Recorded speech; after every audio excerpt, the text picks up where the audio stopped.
Me llamo Nadia, tengo 36 años, y la noche en que estuve sentada en el garaje de mis padres, envié un correo electrónico que mi padre pasaría los siguientes 6 meses intentando deshacer. Me llamó a las 6:00 de la mañana llorando. No lloró cuando me gradué como la primera de mi clase. No lloró en ninguna de las 3 promociones que recibí en 4 años. No lloró cuando firmé en silencio documentos que mantuvieron su empresa solvente en un momento en que el banco estaba a 3 semanas de reclamar los préstamos. Lloró cuando el banco lo llamó. Esa es la forma de esta historia. Bienvenidos de nuevo a Revenge Cold Stories, donde las personas que te sientan en la mesa plegable eventualmente aprenden lo que valías en la mesa real. Deja un comentario y dime desde dónde estás viendo esta noche. Suscríbete antes de continuar. Ahora, déjame llevarte atrás. Soy consultora de riesgos financieros. Paso mi vida profesional entrando en empresas que están en problemas e identificando exactamente dónde falló la estructura y qué haría falta para evitar que el fracaso se vuelva permanente. Soy buena en este trabajo. Soy buena en él porque crecí en una casa donde la estructura siempre era ligeramente precaria y aprendí temprano a leer las señales antes de que las señales se convirtieran en problemas. Mi familia llamaba a este rasgo difícil. Lo decían como una crítica. Resultó ser una carrera. Construí mi consultoría desde un solo cliente y una oficina en casa, con un escritorio de segunda mano, hasta una firma de 12 personas con contratos en 3 industrias. Lo hice sin capital inicial de mis padres, sin presentaciones de los contactos empresariales de mi padre, sin ninguna de la infraestructura que mi hermano mayor Mario había recibido cuando se unió a la empresa de interiores comerciales de mi padre a los 24 años con un título y una cuenta de gastos y la confianza específica de un hombre que nunca había tenido que ganarse ni uno ni otro. Mario tiene ahora 39 años. Tiene el apretón de manos de mi padre y la capacidad de mi madre para una habitación. Llena los espacios con la facilidad de alguien a quien siempre le han dicho que el espacio era suyo. Mi padre habla de él en las cenas familiares, de la forma en que la gente habla de logros de los que se atribuyen el mérito. Mi hermano se graduó de la Universidad Estatal, dice mi padre, como si la graduación fuera algo que le sucedió a la familia en lugar de algo que Mario hizo por sí mismo. Mi hermana Dana tiene 33 años. Es la más joven y tiene la cualidad de alguien que siempre ha sido el final de cada frase, la que la familia menciona cuando han terminado de describir todo lo demás. Es cálida y socialmente fluida y nunca ha tenido que desarrollar la disciplina particular que viene de ser la que nadie menciona. El nombre de mi madre es Berta, 64 años. Construyó la imagen de la familia de la forma en que construía todo, mediante atención sostenida a las superficies y un talento para curar la versión de las cosas que se veía mejor desde fuera. Amaba a sus hijos de la forma en que gestionaba todo, selectivamente, con la mayor inversión dirigida al mayor retorno visible.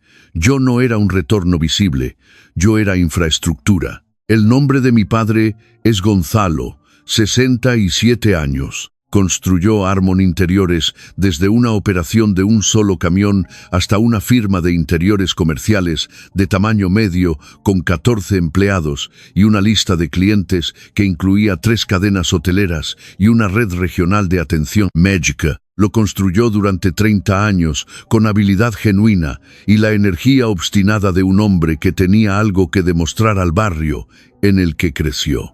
No es un hombre deshonesto, es un hombre que hizo un arreglo silencioso consigo mismo en algún lugar de sus 50 años, de que la versión de la familia que presentaba al mundo era más importante que la precisión de ella. Había pasado 36 años, siendo la parte de la versión que no encajaba en la presentación. La fiesta de aniversario fue en el Club Harmon, no en el club privado, aunque mis padres habían sido miembros durante 11 años y lo habían considerado. Mi madre había decidido que el club privado era demasiado formal para la ocasión. y había elegido, en cambio, un espacio de eventos privado adjunto a un restaurante para el que la empresa de mi padre había hecho los interiores, lo que significaba que la sala tenía las huellas profesionales de Gonzalo Armón en cada superficie y él podía estar en ella y sentir que el escenario era una forma de crédito. Tenía capacidad para 120 personas. Habían invitado a 114. Sé esto porque había visto la lista de invitaciones cuando mi madre me llamó en marzo para preguntar si podía confirmar mi asistencia. Había leído los nombres con el orgullo particular de alguien que presenta evidencia de su posición social. Y yo había escuchado y anotado los nombres y observado que la lista incluía a todos los miembros de la familia extendida, todas las relaciones empresariales significativas que mi padre había mantenido durante 30 años y varios vecinos cuya función principal en la arquitectura social de mis padres era quedar impresionados. Había confirmado mi asistencia, había comprado un regalo, un marco con un conjunto de fotografías que abarcaban 40 años de su matrimonio, seleccionadas de los álbumes que mi madre guardaba y reproducidas en papel de archivo por un estudio de impresión que usaba para presentaciones de clientes. Tomó 4 noches armarlo. Lo había envuelto yo misma. Conduje al Club Armón un sábado de septiembre y llegué a las 7, que era la hora indicada en la invitación, que era la hora a la que siempre llegaba, porque llegar a tiempo era una forma de respeto que me habían enseñado a extender a otras personas, independientemente de si se extendía de vuelta. El aparcamiento estaba lleno. Llevé el regalo a través de la entrada y al interior del lugar, y lo primero que noté fue el calor de una sala que había estado funcionando durante un rato. El tipo de calor que se acumula cuando 100 personas han estado comiendo, bebiendo y hablando durante más tiempo del que sugería la invitación. Miré la hora. Eran las 7:03. La sala tenía la cualidad asentada de un evento que había estado en marcha durante al menos una hora. Encontré a mi madre cerca de la mesa central. Llevaba el vestido que había mencionado en marzo, azul profundo, el que había comprado específicamente para las fotografías. Se veía como siempre, se veía en ocasiones para las que se había preparado. Pulida, presente y ligeramente actuando. Se volvió cuando toqué su brazo. Dijo: «Nadia, llegaste». La frase cayó como cayó. «No estás aquí. No estoy tan contenta de que hayas venido. Llegaste», como si mi llegada hubiera estado en duda, en lugar de confirmada 3 meses antes, en una llamada durante la cual ella me había leído 114 nombres. Dije: «Por supuesto, feliz aniversario». Miró el regalo bajo mi brazo. Dijo: «Oh, encantador, ponlo con los otros». Señaló hacia una mesa cerca de la entrada donde se habían apilado los regalos. De ahí el regalo. Miré alrededor de la sala buscando mi tarjeta de lugar. Había mesas redondas de 8, cada una puesta con lino blanco y centros de tono dorado, que mi madre había descrito en los detalles de planificación que había compartido conmigo en agosto, pidiendo mi opinión sobre el arreglo floral y luego eligiendo uno diferente. Cada mesa tenía tarjetas de lugar en pequeños soportes plateados. Me moví por la sala leyéndolas. Mesa 1. Gonzalo y Berta en el centro con la familia inmediata. Encontré el nombre de Mario en la mesa 1, su esposa a su lado, sus 2 hijos en la mesa adyacente dispuestos junto a la hermana de mi madre y su familia. Encontré el nombre de Dana en la mesa 1, su pareja a su lado. Me moví por la mesa 2, mesa 3, los asociados de negocios y los amigos de largo plazo y los vecinos que estaban allí para quedar impresionados. Me moví por las mesas de desbordamiento cerca de las ventanas donde se habían colocado los primos más jóvenes. Mi nombre no estaba en ninguna de ellas. Me quedé en medio de una sala que contenía 114 personas que a todas se les había asignado un asiento, y miré el espacio a mi alrededor, de la forma en que miraba un conjunto de registros financieros cuando un número que debería estar presente está ausente. Encontré a mi madre de nuevo. Dije: «No puedo encontrar mi tarjeta de lugar». Dijo: «Oh, Lo dijo con la cualidad de algo que había sido conocido y no había sido abordado en lugar de algo que había sido pasado por alto. La casa está llena. Dijo, la casa está llena sobre un espacio de eventos comerciales que tenía capacidad para 120 personas y tenía 114 invitados. Dijo, preparamos algo para ti en el área lateral. Dijo, área lateral, con la fluidez de una descripción preparada. Me llevó a través de una puerta en la parte trasera de la sala principal, por un corto pasillo y al espacio convertido adjunto al lugar. El garaje, no una metáfora, un garaje convertido real con suelos de epoxi e iluminación fluorescente y el olor ambiental de un espacio que había sido limpiado pero no transformado. Había una mesa plegable contra la pared, una silla de plástico, un plato de papel, un vaso que ya había sido llenado con agua por alguien que había preparado esto de antemano. Alguien había preparado esto de antemano. Miré la preparación, miré la puerta detrás de mí a través de la cual se oían los sonidos de la fiesta. Miré a mi madre. Dijo, es solo para el desbordamiento. Sucede en estas cosas. No había otro desbordamiento. Había una silla y una preparación. Y la palabra desbordamiento implicaba un grupo de personas, y el grupo era yo. Dije, de acuerdo. Ella volvió a través de la puerta. Me senté. La silla era del tipo plegable de plástico con patas de metal que presionan contra la parte posterior de tus muslos si te sientas quieta el tiempo suficiente. La mesa era inestable, del tipo que requiere una servilleta doblada bajo una pata para detener el balanceo. Me senté allí y escuché los sonidos que venían a través de la puerta. El cuarteto de cuerdas que podía oír pero no ver. Las risas de 114 personas con lugares en las mesas reales. El brindis que mi padre daría en algún momento a 40 años de un matrimonio que había producido 3 hijos, uno de los cuales estaba actualmente sentado junto a un plato de papel en un garaje convertido. Mario entró por la puerta a las 7:45. Miró la preparación. Dijo, ¿qué está pasando aquí? Dije, la casa estaba llena. Dijo, es un espacio de eventos de 6.000 pies cuadrados. Dije, lo sé. Me miró por un momento con la expresión de un hombre que ha entendido algo y ha decidido que entenderlo es menos cómodo que no entenderlo. Dijo, ven a sentarte en nuestra mesa. Dije, estoy bien aquí. Dijo, Nadia. Dije, Mario. Estoy bien aquí. Volvió a través de la puerta. Dana entró a las 8:15. Miró la mesa y la silla y dijo, no hagas todo sobre ti misma. Volvió a través de la puerta. Me senté en el garaje durante 40 minutos. Vi a mi padre a través de la pequeña ventana en la puerta mientras estaba al frente de la sala con un micrófono y describía la familia que había construido. Habló sobre los logros profesionales de Mario, habló sobre el calor de Dana, habló sobre Berta con el amor de un hombre que había construido su yo público alrededor de su aprobación. No dijo mi nombre ni una sola vez. Estaba a 40 pies de distancia y no estaba en la frase. Metí la mano en mi bolso, saqué mi teléfono, abrí mi correo electrónico.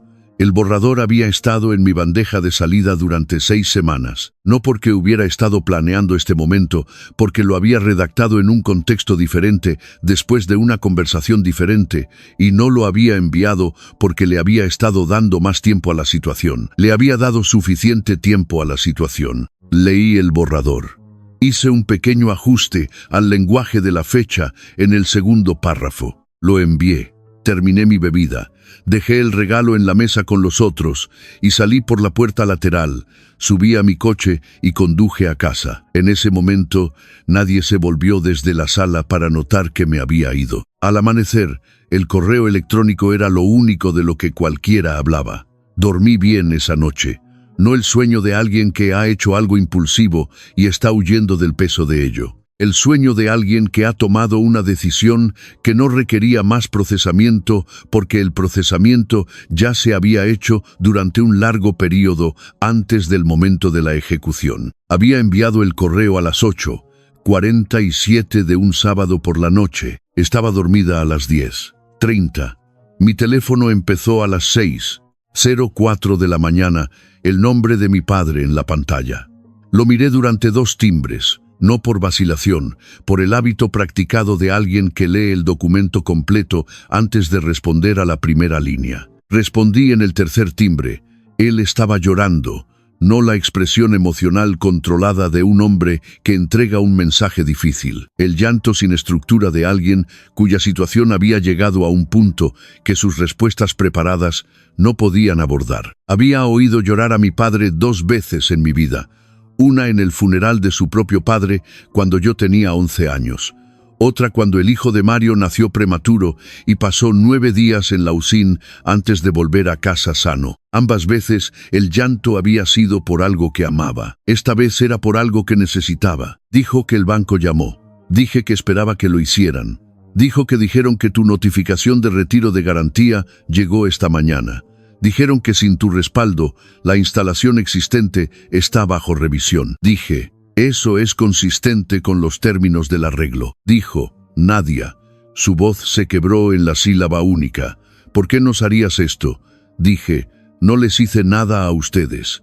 Dejé de hacer algo por ustedes. La línea estuvo en silencio por un momento. Luego dijo, necesitamos ese respaldo. El refinanciamiento de primavera depende de ello. Dije, lo sé.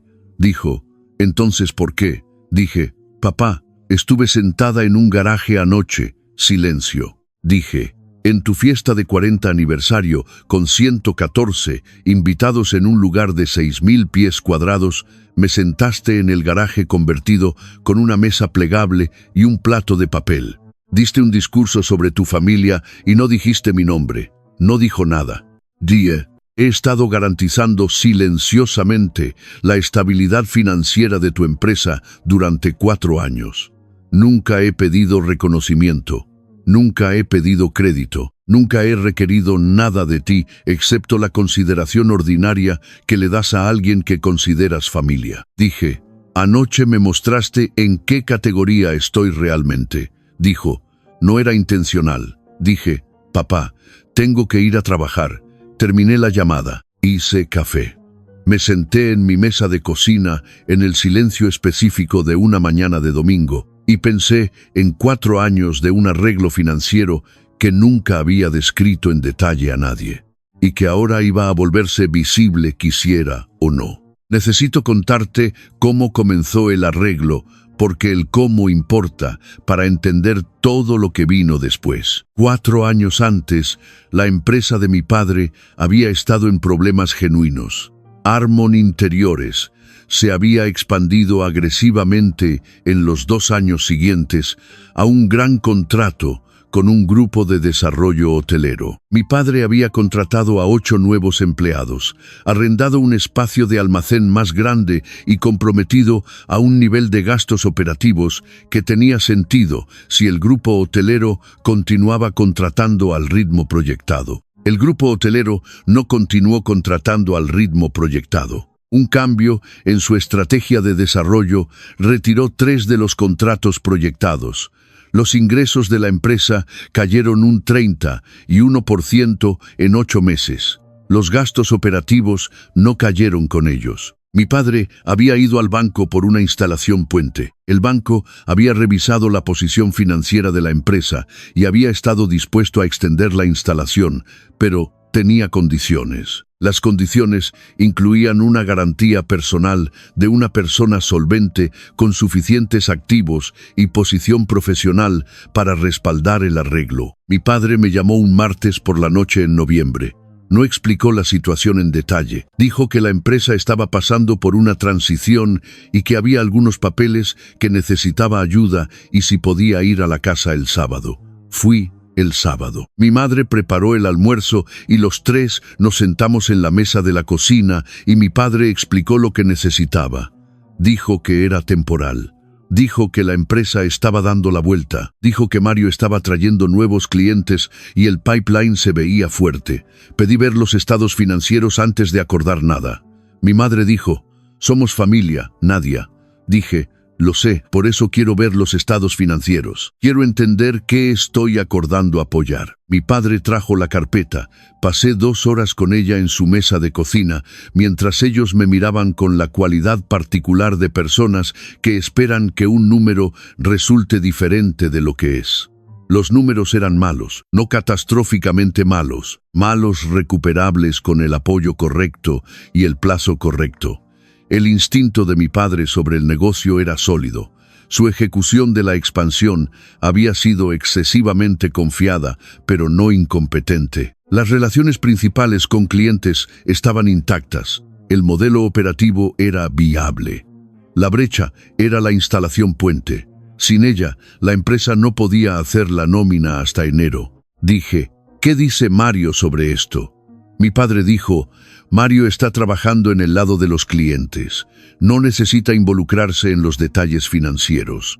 Mi madre dijo, no queríamos preocuparlo. Noté que Mario, que tenía un título y una cuenta de gastos y había sido introducido en la empresa como su futuro, había sido protegido de la crisis financiera mientras yo había sido traída para resolverla. Dije, ¿cuál es el monto de la garantía?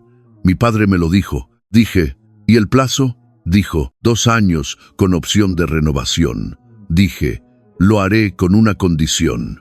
Mi madre dijo, por supuesto, lo que necesites. Dije, necesito que los libros de la empresa se limpien y se ponga en marcha un sistema de gestión financiera adecuado dentro de 90 días. Te conectaré con una contable en quien confío.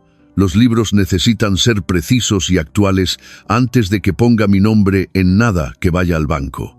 Mi padre estuvo de acuerdo. La contable con quien los conecté era una mujer llamada Sandra, que había trabajado con 2 de mis clientes de consultoría y era metódica y paciente con dueños de negocios que habían estado gestionando sus finanzas informalmente durante demasiado tiempo. Sandra limpió los libros. Firmé la garantía. Nunca se lo dije a Mario. Nunca se lo dije a Dana. Nunca lo mencioné en una cena familiar o lo incluí en ninguna conversación sobre la recuperación de la empresa, o lo señalé en ningún momento cuando la familia discutía las perspectivas de mejora del negocio en los siguientes 3 años. No lo había hecho por crédito, lo había hecho porque era la solución práctica a un problema solvable y porque no quería que la empresa de mi padre colapsara y porque esa era quien yo era en esta familia, la confiable, la infraestructura, la que resolvía problemas y recibía el almuerzo. Mi teléfono sonó continuamente durante la mañana. Mario llamó a las 7:15. Dijo, ¿qué hiciste? Dije, retiré una garantía financiera. Dijo, no sabía que había una garantía financiera. Dije, lo sé. Dijo, ¿cuánto tiempo ha estado en vigor? Dije, 4 años. Silencio. Dijo, 4 años. Dije, sí. Dijo, ¿y nunca se lo dijiste a nadie? Dije, tus padres me pidieron que no lo hiciera. Dijeron que no querían preocuparte. Dijo, Nadia. Dije, Mario, necesito preguntarte algo. Dijo, de acuerdo. Dije, anoche en la fiesta, ¿sabías que me iban a sentar en el garaje? Una pausa que tuvo una cualidad diferente a la pausa anterior. No la pausa de alguien procesando nueva información. La pausa de alguien decidiendo cuánta honestidad requería el momento. Dijo, no sabía la preparación. Sabía que podría haber un problema de asientos. Dije, ¿un problema de asientos? Dijo, mamá mencionó que había más invitados de los planeados originalmente y que algunas personas podrían necesitar ser flexibles. Dije, ¿te dijo que yo podría necesitar ser flexible? Dijo, no dijo específicamente tú. Dije, pero cuando entraste por la puerta y me viste en una mesa plegable en un garaje convertido, no estabas sorprendido. Otra pausa. Dijo, no estaba sorprendido. Dije, eso es lo que necesitaba saber. Terminé la llamada. Me senté con eso por un momento, no con ira exactamente, con la sensación clarificadora específica de una cosa que se había sentido durante mucho tiempo sin ser confirmada, llegando a la confirmación. Mario había sabido lo suficiente, y había entrado por la puerta, y había ofrecido una invitación superficial a su mesa, y había aceptado mi rechazo, y había vuelto a su asiento. No había insistido, porque insistir habría requerido que desafiara un arreglo del que se beneficiaba. Dana llamó a las 8:40. Dijo, ¿realmente estás haciendo esto? Dije, envié un correo. Dana dijo, estás destruyendo la empresa por un arreglo de asientos. Dije, retiré una garantía financiera que he estado proporcionando durante 4 años. La dificultad de la empresa con eso es una consecuencia de ser financieramente dependiente de una garantía que eligieron no divulgar ni reconocer. Dijo, eso es muy clínico. Dije, soy consultora de riesgos financieros. Clínico es preciso. Dijo, mamá está devastada. Dije, mamá me sentó en un garaje. Dijo, vas a sostener eso sobre ellos para siempre. Dije, Dana, no estoy sosteniendo nada sobre nadie. Tomé una decisión de negocios. La empresa necesitará abordar las consecuencias de esa decisión a través de los canales disponibles. Eso no es personal. Eso es solo cómo funcionan los arreglos financieros cuando ya no son viables. Dijo, es absolutamente personal. Dije, tienes razón, el garaje fue personal. El correo fue profesional. No son lo mismo. Y no voy a fingir que lo son. Colgó. Para las 10:00 de la mañana del domingo, mi teléfono había recibido 9 llamadas. Mi padre, 2 veces más. Mi madre, una vez en una voz que tenía la cualidad de alguien que había ensayado lo que iba a decir y había encontrado, cuando empezó a decirlo, que el ensayo los había preparado para una conversación diferente a la que estaban teniendo. Dijo, quiero explicar sobre anoche. Dije, estoy escuchando. Dijo, el lugar alcanzó capacidad y tuvimos que tomar algunas decisiones difíciles sobre asientos. Dije, el lugar tiene capacidad para 120 personas.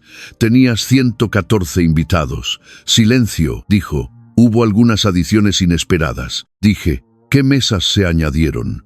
Dijo, algunos contactos de negocios de tu padre trajeron parejas. Dije, así que los contactos de negocios recibieron asientos en mesas y yo recibí el garaje. Dijo, no era intencional como una declaración. Dije, ¿qué se suponía que era? Dijo, era solo un arreglo práctico. Dije, entiendo. Dijo, entonces, ¿por qué? Dije, mamá, entiendo que era un arreglo práctico. Entiendo que cuando se necesitaba un arreglo práctico, yo era la elección práctica. Siempre he sido la elección práctica. Soy la que se gestiona porque se puede gestionar.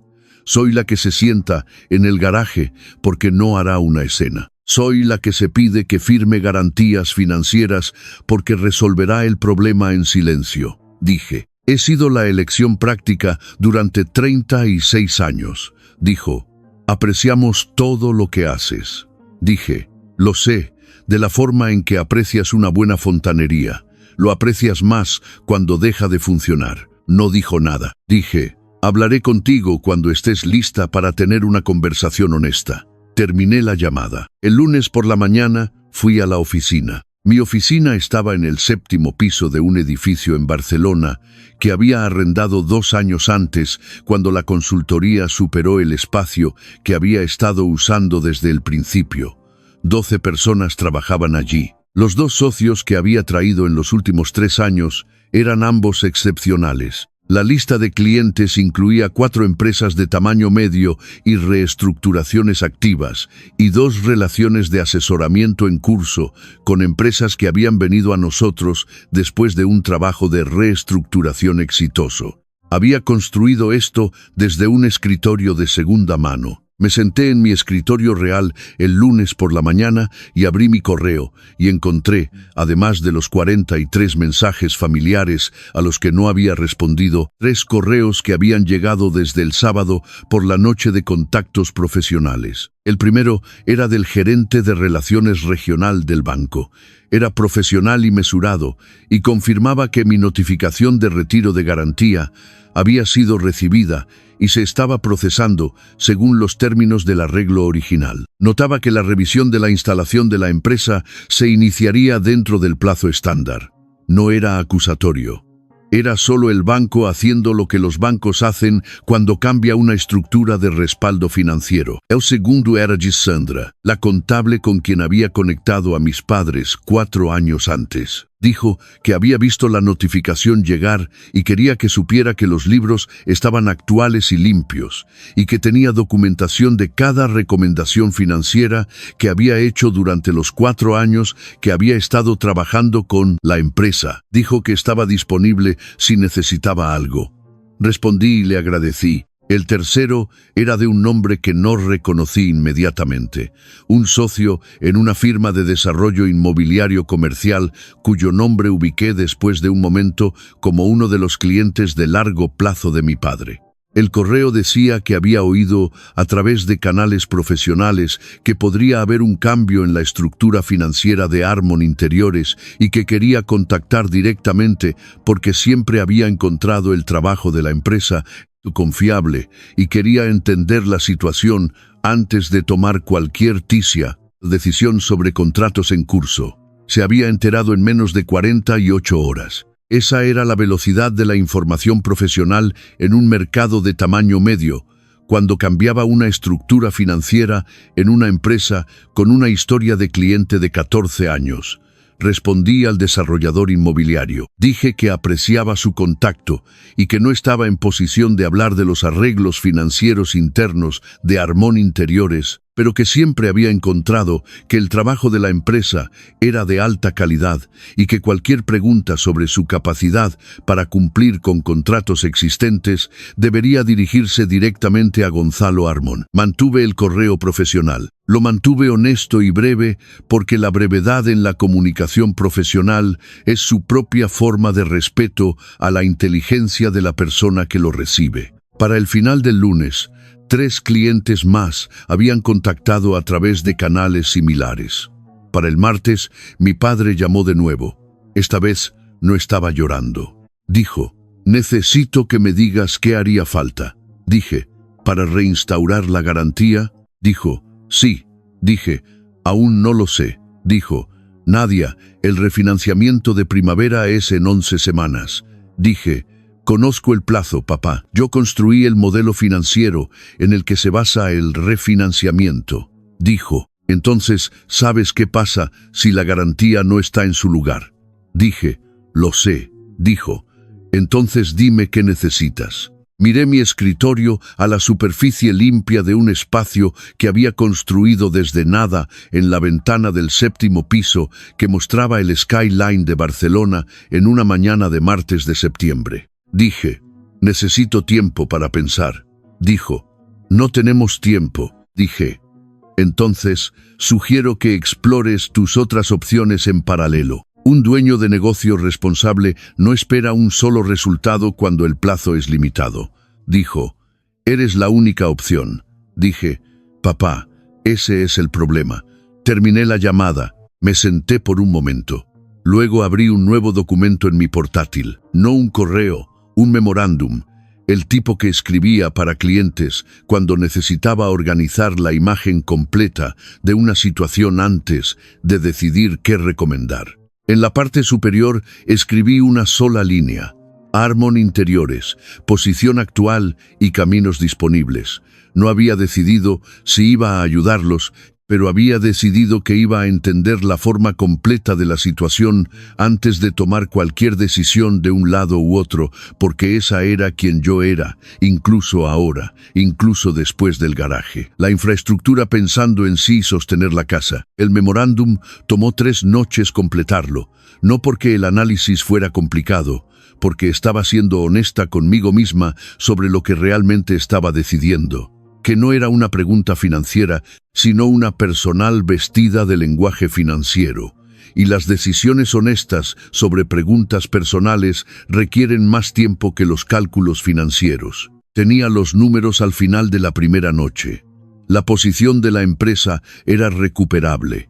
El refinanciamiento de primavera era viable con la estructura de respaldo correcta. Las relaciones con clientes estaban intactas. Los libros de Sandra estaban limpios. El modelo operativo se había estabilizado durante los 4 años desde que había firmado la garantía por primera vez, lo que significaba que mi padre había hecho el trabajo que le había requerido como condición del arreglo original. El negocio era sólido.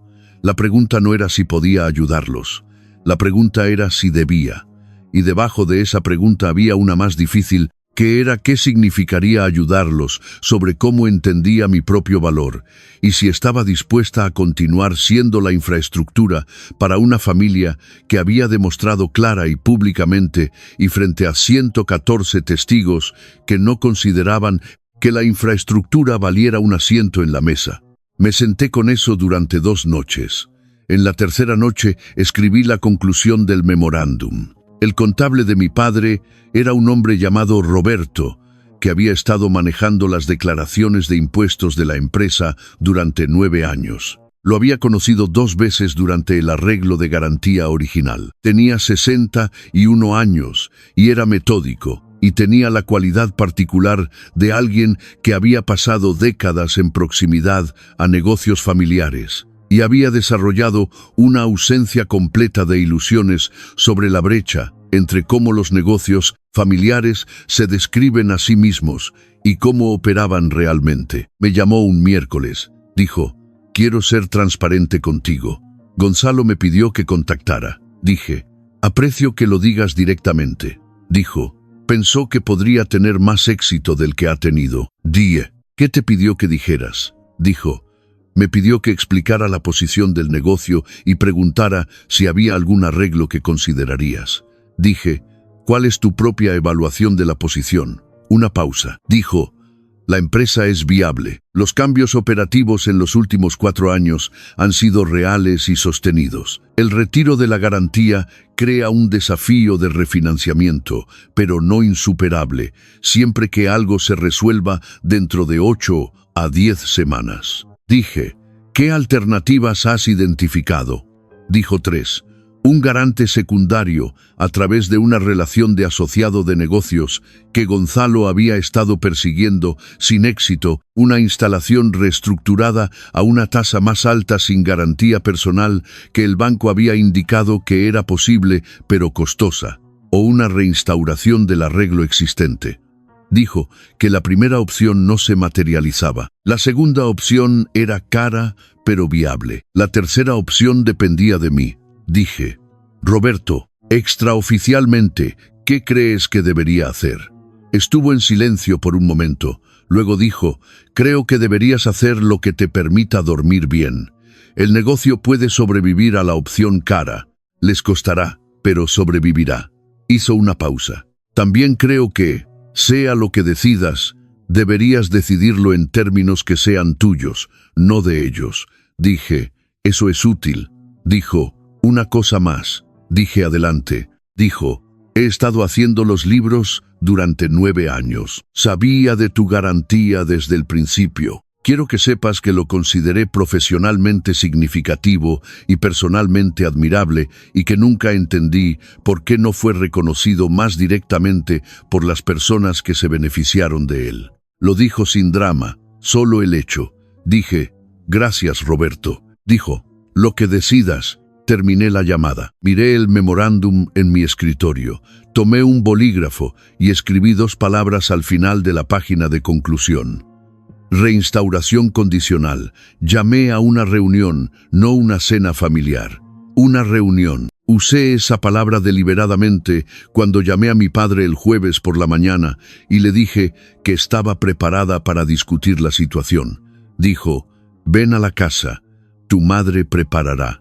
Dije, «Me gustaría reunirme en la oficina de tu contable», la oficina de Roberto. «Con Roberto presente». Una pausa. Dijo, «Roberto», dije, «conoce los libros, entiende el arreglo, es un profesional neutral. Me gustaría que estuviera en la sala». Mi padre estuvo de acuerdo. La reunión fue un viernes por la tarde. Mis padres llegaron juntos. Mi padre con la chaqueta que usaba para ocasiones importantes. Mi madre con el vestido que usaba cuando necesitaba parecer compuesta en lugar de estar realmente compuesta. Roberto se sentó a la cabeza de la mesa con la carpeta que había preparado. Me senté frente a mis padres.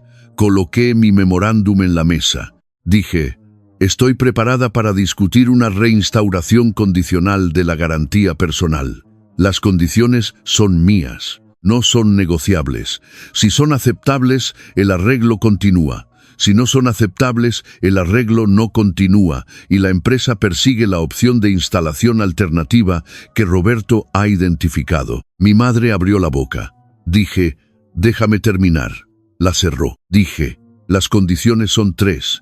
Primera, el arreglo de garantía se documenta formalmente y se divulga a todos los miembros de la familia que tienen una relación con el negocio. Mario, Dana, cualquier discusión futura de las finanzas de la empresa. El arreglo ya no es privado. Se reconoce. Mi padre miró la mesa.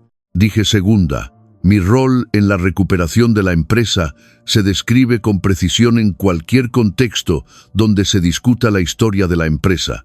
No en materiales promocionales, no públicamente, a menos que sea relevante, pero dentro de la familia y dentro de relaciones profesionales donde surge la pregunta de la recuperación de la empresa. La descripción precisa es que la recuperación fue apoyada por una garantía financiera personal proporcionada por Nadia Armon durante un período de 4 años.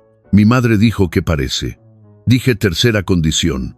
Se detuvo. Dije, no hay tercera condición financiera. La tercera condición es personal. No es exigible y no la estoy presentando como un término de un acuerdo legal. La estoy presentando como lo que necesito para estar dispuesta a continuar invirtiendo mi posición profesional en la estabilidad financiera de esta familia. Miré a mis padres. Dije, necesito que me digan directamente en esta sala por qué me sentaron en el garaje.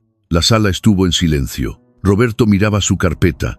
Mi padre miró sus manos. Mi madre miró el centro de la mesa durante un largo momento. Luego dijo, cometimos un error.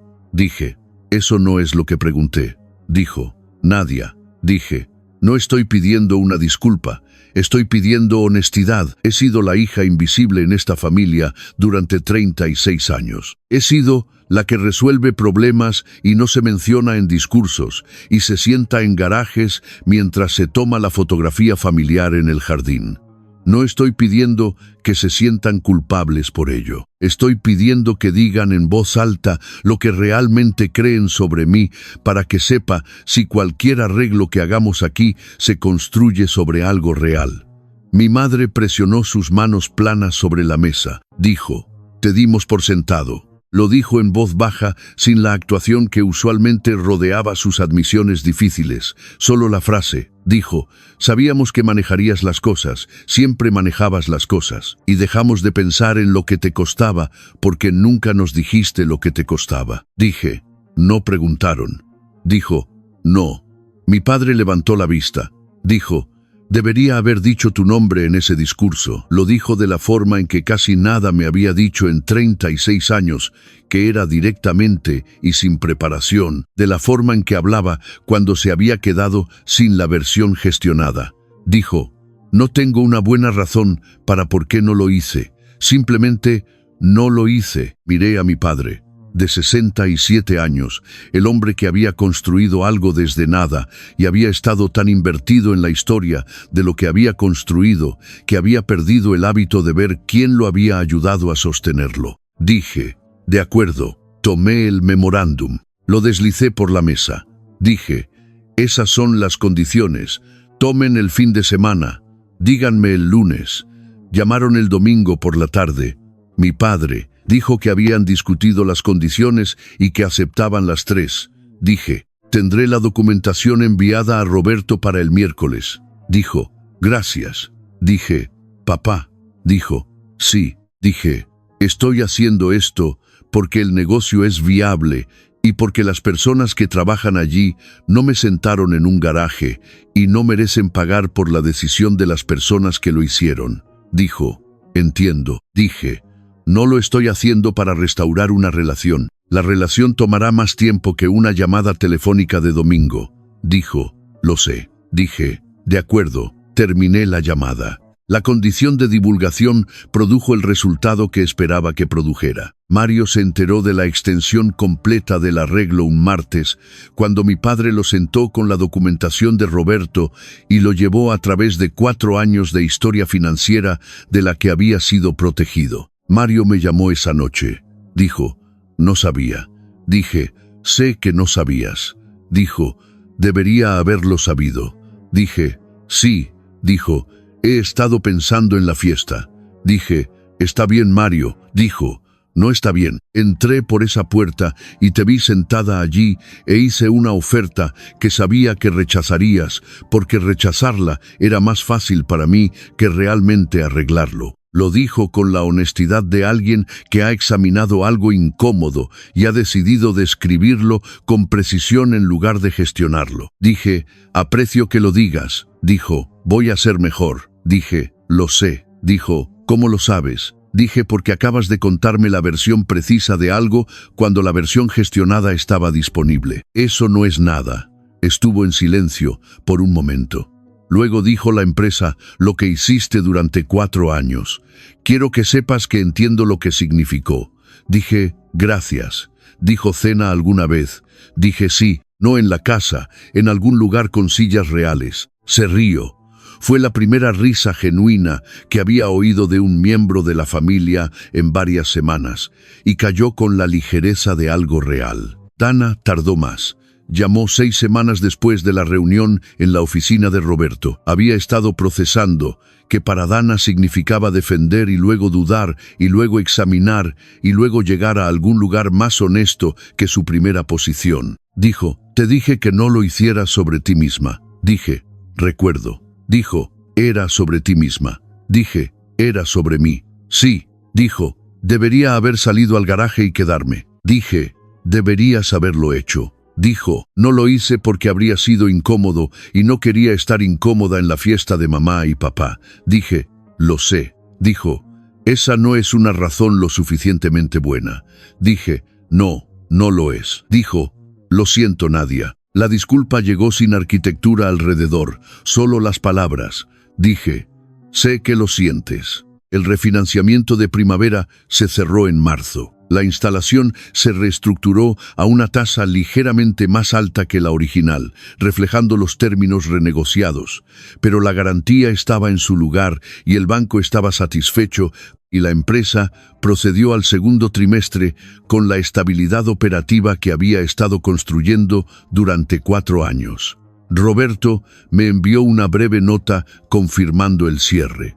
Dijo, bien manejado en todo momento. Respondí con 2 palabras, gracias. 6 meses después de la fiesta de aniversario, tenía una nueva oficina, no diferente de la que tenía, un espacio adicional en el piso de abajo, tomado para acomodar a los 2 nuevos consultores que había contratado en enero, después de que la lista de clientes se expandiera más allá de lo que el equipo existente podía manejar al nivel de calidad que requería. El edificio tenía un patio visible desde la ventana de la sala de conferencias. Por las mañanas, cuando la luz de Barcelona entraba en el ángulo en que entraba a principios de primavera, el patio tenía la cualidad de un espacio que era tanto ordinario como considerado. Había empezado a mantener una taza de café en el alféizar de la ventana de la sala de conferencias, para tener una razón para estar allí por las mañanas antes de que empezara el día. Era una cosa pequeña. Era mía. Mi madre llamó un sábado de abril. Dijo que ella y mi padre querían tener una cena. No una fiesta, no una ocasión, solo cena. Dijo, en un restaurante, solo nosotros, sin discursos. Dije, de acuerdo. Dijo, ¿y Nadia? Dije, sí. Dijo, voy a seguir intentando ser mejor en esto. Dije, lo sé. Dijo, ¿es eso suficiente por ahora? Me senté por un momento con la pregunta.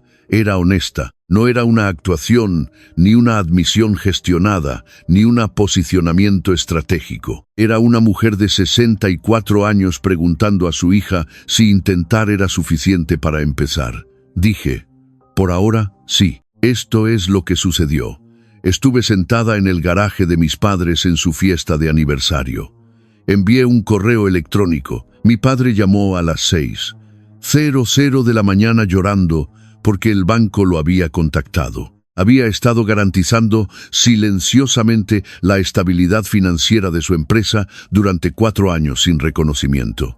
Me reuní con mis padres y su contable y ofrecí una reinstauración condicional. Las condiciones fueron divulgación, atribución precisa y honestidad. Las aceptaron. El refinanciamiento se cerró. Mario se enteró y me llamó. Dana se enteró y me llamó 6 semanas después. El negocio se estabilizó. Mantuve mi oficina. Contraté a 2 nuevos consultores. Mi madre llamó en abril y preguntó si intentar era suficiente para empezar. Dije sí. Esa es toda la historia. Ahora, aquí es lo que quiero dejarte. Ser confiable no es lo mismo que ser valorado. Había sido la confiable durante 36 años. Había resuelto problemas en silencio. Había firmado documentos que protegían a personas que no pensaban en protegerme. Había sido la infraestructura de una familia que había confundido mi disposición a ser útil con una ausencia de necesidades. El garaje fue el momento que hizo visible el arreglo invisible. No porque quisiera venganza, porque finalmente estaba dispuesta a dejar que las consecuencias del arreglo cayeran sobre las personas que lo habían creado en lugar de absorberlas yo misma. Esa es la diferencia entre habilitar y amar. Habilitar elimina las consecuencias de las personas que las crearon. Amar a veces significa dejar que las consecuencias caigan. Lo segundo, el correo que envié fue profesional y educado, y tomó 40 segundos ejecutarlo. 4 años de compromiso financiero, un correo. La brecha entre esas 2 cosas no es el punto. El punto es que había estado esperando el momento correcto durante mucho tiempo y había estado equivocada sobre lo que el momento correcto requería. No requería una confrontación, no requería un discurso. Requirió una decisión hecha desde la claridad en lugar del peso acumulado de todo lo que había estado absorbiendo. Toma la decisión desde la claridad. El resto se cuida solo. Dime en los comentarios tu primer nombre y tu ciudad. Dime si alguna vez has sido la infraestructura. Dime si alguna vez fuiste la persona que sostuvo algo unido mientras la sala celebraba a todos los demás. Para más historias como esta, ven a encontrarnos en el canal. Cada historia aquí es sobre alguien que fue colocado en la mesa plegable y eventualmente puso la suya propia. Suscríbete y quédate. La próxima historia comienza de la forma en que comienzan todas las honestas, con alguien a quien le dicen que la casa está llena justo antes de descubrir qué estaba sosteniendo.